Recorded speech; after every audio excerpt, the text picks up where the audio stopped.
আজ আমি বানাতে চলেছি স্বাস্থ্যকর একটি খাবার, যেটা 10 মিনিটের মধ্যেই তোমরা একেবারে রেডি করে সার্ভ করতে পারবে। সেটা হলো সবজি দিয়ে গোলা রুটি। তো ফার্স্টেই আমি এখানে এরকম বাটির 2 বাটি আটা নিয়ে নিচ্ছি, আর এই বাটিরই 4 ভাগের 1 ভাগ কিন্তু আমি এখানে সুজি ইউজ করছি। তোমরা চাইলে এখানে শুধু আটা বা শুধু ময়দা ইউজ করতে পারো, বা আটা ময়দা মিশিয়ে ইউজ করতে পারো। আমি এখানে আটা দিয়ে তৈরি করছি, যাতে এটা আরো স্বাস্থ্যকর হয়। সবজির মধ্যে এখানে আমি নিয়ে নিয়েছি গাজর কুচি, টমেটো কুচি, ক্যাপসিকাম কুচি। এখানে রেড ক্যাপসিকামও আছে আর ইয়েলো ক্যাপসিকামও আছে। আর নিয়েছি পেঁয়াজ কুচি, লঙ্কা কুচি, ধনেপাতা কুচি, আর কিছুটা পরিমাণে আদা আমি এখানে গ্রেট করে নিয়েছি। এখানে কেটে রাখা সবজিগুলো এবার আমি আটার মধ্যে দিয়ে দিচ্ছি। এরপরে আমি এখানে দিয়ে দেব পরিমাণ মতো নুন। একটু মিষ্টি ভাব আনার জন্য এখানে আমি দিয়ে দেব 2 চামচ মতো চিনি। আমি এরকম ছোট চামচে চিনি দিয়েছি। এবার আমি চামচের সাহায্যে পুরো মিশ্রণটা একসাথে মিশিয়ে নেব। এবার অল্প অল্প জল দিয়ে আমাদের একটা পাতলা ব্যাটার তৈরি করতে হবে। বেশি পাতলা করা যাবে না, আবার বেশি ঘন রাখাও যাবে না। যেরকম গোলা রুটির ঘনত্বটা হয় সেরকমই ঘনত্ব আমাদের রাখতে হবে। তো আমাদের আরেকটু জলের এখানে দরকার ছিল, তো আমরা এখানে আরেকটু পরিমাণ জল দিয়ে পুরো ব্যাটারটা আর একবার গুলিয়ে নেব।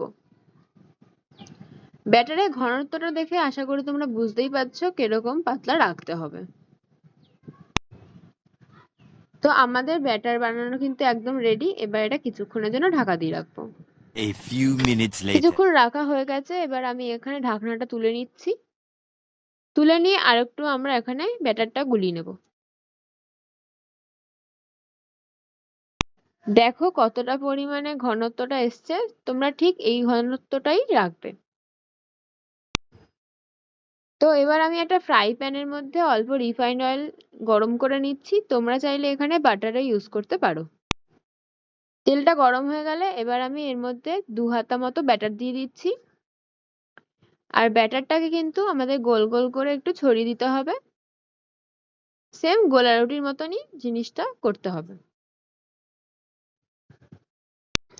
তো যেভাবে করছি ঠিক সেভাবেই করতে হবে। বেশি চেপে চেপে করতে গেলে কিন্তু ব্যাটারটা আমাদের উঠে আসতে পারে, তখন কিন্তু সেই জায়গাটা দেখতে বিচ্ছিরি হয়ে যাবে। তো এবার আমি কিছুক্ষণের জন্য ঢাকা দিয়ে রেখে দেবো, যাতে সবজিটা হালকা সিদ্ধ হয়ে যায়। তো আমার কিছুক্ষণ রাখা হয়ে গেছে, এবার কিন্তু এটা তুলে নেব। তুলে নেওয়ার পর অল্প একটু রিফাইন্ড অয়েল দিয়ে কিন্তু অপর পিঠটাও ভেজে নেব। দেখো নিচের পিঠটা কিন্তু কি সুন্দর করে ভাজা হয়ে গেছে, লালচে লালচে ভাব চলে এসছে। এবার আমরা সেম ভাবে পিছন দিকটাও হালকা লাল লাল করে কিন্তু ভেজে নেব। ফার্স্ট টাইম কিন্তু কিছুক্ষণ রেখে ভাজতে হবে, না হলে কিন্তু সবজিগুলো হালকা ভাজা হবে না। আবার বেশিক্ষণও রাখা যাবে না, তাহলে কিন্তু রুটিটা পুড়ে যেতে পারে। তো দেখতেই পাচ্ছ আমাদের লাল লাল হয়ে এসছে উপরটা। তো একটা জিনিস বলি, এটা কিন্তু তোমরা খুবই কম টাইমে করতে পারবে। আর কম টাইমের মধ্যেও এটা কিন্তু একটা স্বাস্থ্যকর খাবার, যেটা তোমরা বাচ্চা থেকে বুড়ো সবাইকে দিতে পারবে এবং সবারই এটা পছন্দ হবে। তোমরা এটা সকালবেলার ব্রেকফাস্টে বা বিকেল বেলার টিফিনেও পরিবেশন করতে পারো। খুব মজা করে কিন্তু বাচ্চারা এটা খাবে। আর যারা বেশিরভাগ সবজি খেতে চায় না তাদের জন্য একদম বেস্ট। তো আমার এখানে কিন্তু গোলা রুটিগুলো রেডি হয়ে গেছে, দেখো কত সুন্দর দেখতে লাগছে। নাস্তাটা তোমাদের দেখিয়ে দিলাম কিভাবে বানাতে হয়, খুবই কম টাইমে কিন্তু এটা একদম হয়ে গেল তোমরা দেখলে। তো এবার তোমাদের খেয়ে দেখা চলো খাওয়া যাক।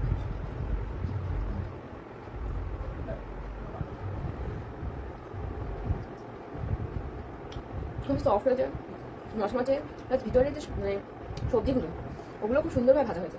হ্যাঁ দারুণ খেতে হয়েছে। তোমাদের দেখাই চলো। আমি কিন্তু এখানে দুরকম সস নিয়েছি, তোমরা চাইলে এটা সসের সাথেও খেতে পারো বা সস ছাড়াও খেতে পারো। দুরকম ভাবে এটা কিন্তু খুব সুন্দর লাগবে।